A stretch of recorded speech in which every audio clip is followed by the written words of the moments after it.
One of the things that's really interesting about this is if you look at just these three plants, right here we have mace, and then Ronell, and then TAM 112.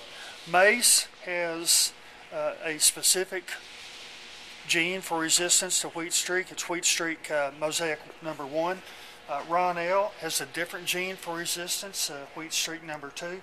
And then TAM 112 has no specific gene for resistance to the virus that anybody knows about, but it does show or display field tolerance to disease, and so it always performs well in the field. But if you look at these plants, they were started in the greenhouse, and we only put on 20 mites in each pot, and they are right now counting the mites from the second collection, where we just collected 3 tillers from each pot. And the numbers of mites for the mace and the Ronell are up in the range of 2,000 to 3,000, where the number of mites in the TAM 112 pots are in the range of 100 to 200. So a tremendous reduction in mite population. If you look at these things, you can clearly see that the TAM 112 looks so much healthier. The mace and the Ronell are exhibiting typical symptoms of extremely high mite curl populations with the twisting and curling here. The leaves are trapped. I mean, these look like onion leaves almost coming up out of this mace.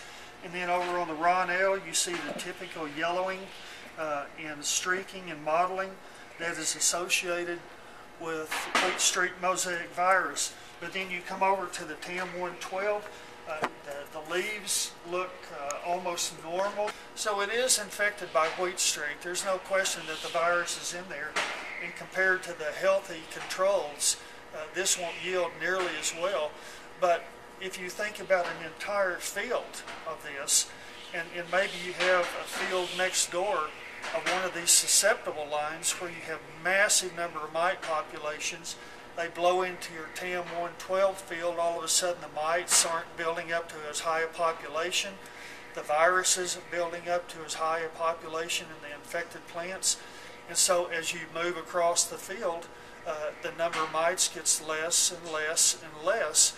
And so you end up having a much, much overall healthier wheat field and resulting better yield and quality than you would even if you had a cultivar that was planted to a line that was resistant to wheat streak, but that was planted say in late August or early September, when the temperatures were really high enough that the resistance was ineffective.